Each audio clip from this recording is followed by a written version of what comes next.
ಎಲ್ಲರಿಗೂ ನಮಸ್ಕಾರ. ಎಲ್ಲರೂ ಚೆನ್ನಾಗಿದ್ದೀರಾ ಅಂತ ಭಾವಿಸ್ತೀನಿ. Welcome back to my channel. ಇವತ್ತಿನ ರೆಸಿಪಿ ಮಿಕ್ಸ್ ವೆಜಿಟೇಬಲ್ಸ್ ಪಕೋಡ. ಬನ್ನಿ ಹೇಗೆ ಮಾಡೋದು ಅಂತ ನೋಡೋಣ. ಮೊದಲಿಗೆ ಇವಾಗ ಒಂದು ಬೌಲ್ ನ ಇಟ್ಕೊಂಡಿದ್ದೀನಿ. 1 ಕಪ್ ಅಷ್ಟು ಪಾಲಕ್ ಸೊಪ್ಪನ್ನ ಹಾಕೊಳ್ಳಿ. ಒಂದು ಈರುಳ್ಳಿನ ಸ್ಲೈಸ್ ಆಗಿ ಕಟ್ ಮಾಡಿ ಹಾಕೋತಾ ಇದ್ದೀನಿ. ಒಂದು ಆಲೂಗೆಡ್ಡೆನ ಸ್ಲೈಸ್ ಆಗಿ ಕಟ್ ಮಾಡಿ ಹಾಕೋತಾ ಇದ್ದೀನಿ. ನೋಡ್ತಾ ಇರಬಹುದು ಈ ರೀತಿಗೆ ಎಷ್ಟು ಸಾಧ್ಯನೋ ಅಷ್ಟು ತೆಳುವಾಗಿ ಕಟ್ ಮಾಡ್ಕೊಳ್ಳಿ. ಇದಕ್ಕೆ ಒಂದು ಅರ್ಧ ಕಪ್ ಅಷ್ಟು ಎಲೆಕೋಸನ್ನ ಚಿಕ್ಕ ಚಿಕ್ಕದಾಗಿ ಕಟ್ ಮಾಡಿ ಹಾಕೊಂಡಿದ್ದೀನಿ. ಮತ್ತೆ ಒಂದು ಅರ್ಧ ಕಪ್ ಅಷ್ಟು ಕ್ಯಾರೆಟ್ ನಾನು ಮೊದಲು ಹೇಳ್ದಂಗೆ ಎಷ್ಟು ಸಾಧ್ಯನೋ ಅಷ್ಟು ಚಿಕ್ಕದಾಗಿ ಕಟ್ ಮಾಡ್ಕೊಳ್ಳಿ. ಇದಕ್ಕೆ ಒಂದು 2 ಸ್ಪೂನ್ ಅಷ್ಟು ಪುದೀನ ಸೊಪ್ಪು, ಮತ್ತೆ ಒಂದು 3 ರಿಂದ 4 ಟೇಬಲ್ ಸ್ಪೂನ್ ಅಷ್ಟು ಕೊತ್ತಂಬರಿ ಸೊಪ್ಪನ್ನ ಹಾಕೋತಾ ಇದ್ದೀನಿ. ಮತ್ತೆ ಒಂದು ಹಸಿರು ಮೆಣಸಿನಕಾಯಿನ ಹಾಕೊಳ್ಳಿ. ಮತ್ತೆ ಒಂದು ಅರ್ಧ ನಿಂಬೆಹಣ್ಣಿನ ರಸನ ಹಿಂಡ್ಕೊಳ್ಳಿ. ಸ್ವಲ್ಪ ಅರಿಶಿನ ಪೌಡರ್ನ ಹಾಕೊಳ್ಳಿ. ಒಂದು ಅರ್ಧ ಸ್ಪೂನ್ ಅಷ್ಟು ಚಿಲ್ಲಿ ಪೌಡರ್ನ ಹಾಕೊಳ್ಳಿ. ಆ ರುಚಿಗೆ ತಕ್ಕಷ್ಟು ಉಪ್ಪನ್ನ ಹಾಕೊಳ್ಳಿ. ಎಷ್ಟು ಬೇಕೋ ಉಪ್ಪು ಅಷ್ಟು ನೋಡಿ ಹಾಕೊಳ್ಳಿ.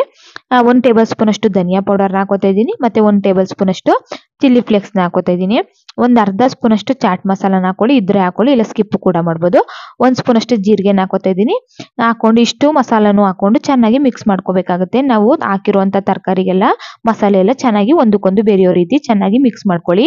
ಈಗ ಮಿಕ್ಸ್ ಆದ್ಮೇಲೆ ಇದಕ್ಕೆ 1 ಕಪ್ ಅಷ್ಟು ಅಥವಾ 3/4 ಕಪ್ ಅಷ್ಟು ನಾನು ಕಡಲೆ ಹಿಟ್ಟನ್ನ ಹಾಕೋತಾ ಇದ್ದೀನಿ. 2 ಟೇಬಲ್ ಸ್ಪೂನ್ ಅಷ್ಟು ಅಕ್ಕಿ ಹಿಟ್ಟನ್ನ ಹಾಕೊಳ್ಳಿ. ಕೋಟಿಂಗ್ ಚೆನ್ನಾಗಿ ಬರುತ್ತೆ ಅಂತ ಹೇಳಿ ಇವಾಗ ಚೆನ್ನಾಗಿ ಮಿಕ್ಸ್ ಮಾಡ್ಕೊಳ್ಳಿ. ನೋಡ್ತಾ ಇರ್ಬೋದು ಒಂದ್ಸಲ ಡ್ರೈ ಮಿಕ್ಸ್ ಮಾಡ್ಕೊಳ್ಳಿ. ಈ ರೀತಿಯಾಗಿ ಡ್ರೈ ಮಿಕ್ಸ್ ಆದ್ಮೇಲೆ ಇದಕ್ಕೆ ಸ್ವಲ್ಪ ನೀರನ್ನ ಸೇರಿಸ್ಕೊಂಡು ನಾವು ಈರುಳ್ಳಿ ಪಕೋಡ ಎಲ್ಲ ಯಾವ ರೀತಿ ಮಾಡ್ತೀವಿ ಆ ರೀತಿಯಾಗಿ ಗಟ್ಟಿಯಾಗಿ ಕಲ್ಸ್ಕೋಬೇಕಾಗುತ್ತೆ. ತೆಳುವಾಗಿ ಕಲ್ಸ್ಕೊಳ್ಳಿಕ್ ಹೋಗ್ಬೇಡಿ, ಆದಷ್ಟು ಗಟ್ಟಿಯಾಗಿ ಕಲ್ಸ್ಕೊಳ್ಳಿ. ನೋಡ್ತಾ ಇರ್ಬೋದು ಈ ರೀತಿಯಾಗಿ ಗಟ್ಟಿಯಾಗಿ ಕಲ್ಸ್ಕೊಂಡು ಒಂದು ಸೈಡ್ಗೆ ಎತ್ತಿಟ್ಕೊಳ್ಳೋಣ. ಒಂದು 10 ನಿಮಿಷ ನೆನಿಲಿ. ಇವಾಗ ಎಣ್ಣೆ ಚೆನ್ನಾಗಿ ಬಿಸಿ ಆಗಿದೆ. ಇವಾಗ ಸ್ವಲ್ಪನೇ ಹಿಟ್ಟನ್ನ ತಗೊಂಡು ನಾವು ಎಣ್ಣೆಗೆ ಹಾಕೊಳ್ಳೋಣ. ಒಂದು 2 ರಿಂದ 3 ನಿಮಿಷ ಆದ್ಮೇಲೆ ಈಗ ಮತ್ತೆ ತಿರುವು ಹಾಕೊಂಡು ಬೇಯಿಸ್ಕೋಬೇಕಾಗುತ್ತೆ. ಸ್ವಲ್ಪ ಗೋಲ್ಡನ್ ಬ್ರೌನ್ ಕಲರ್ ಬಂದ್ಮೇಲೆ ತಿರುವು ಹಾಕೊಂಡು ಬೇಯಿಸ್ಕೊಂಡ್ರೆ ರೆಡಿ ಆಯ್ತು ಅಂತಾನೆ ಹೇಳ್ಬೋದು. ವೆಜಿಟೇಬಲ್ ಪಕೋಡ ತುಂಬಾನೇ ಚೆನ್ನಾಗಿರುತ್ತೆ. ನಾವ್ ಯಾವಾಗ್ಲೂ ಈರುಳ್ಳಿ ಪಕೋಡ ಈ ರೀತಿಯಾಗಿ ತಿಂದಿರ್ತೀವಿ. ಒಂದ್ಸಲ ಈ ರೀತಿಯಾಗಿ ರೆಸಿಪಿನ ಟ್ರೈ ಮಾಡಿ.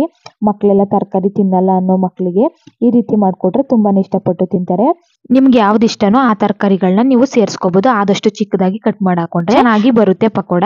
ಇವತ್ತಿನ ವಿಡಿಯೋ ವೆಜಿಟೇಬಲ್ಸ್ ಪಕೋಡ ಇಷ್ಟ ಆಗಿದ್ರೆ ಲೈಕ್ ಮಾಡಿ, ಶೇರ್ ಮಾಡಿ, ಕಮೆಂಟ್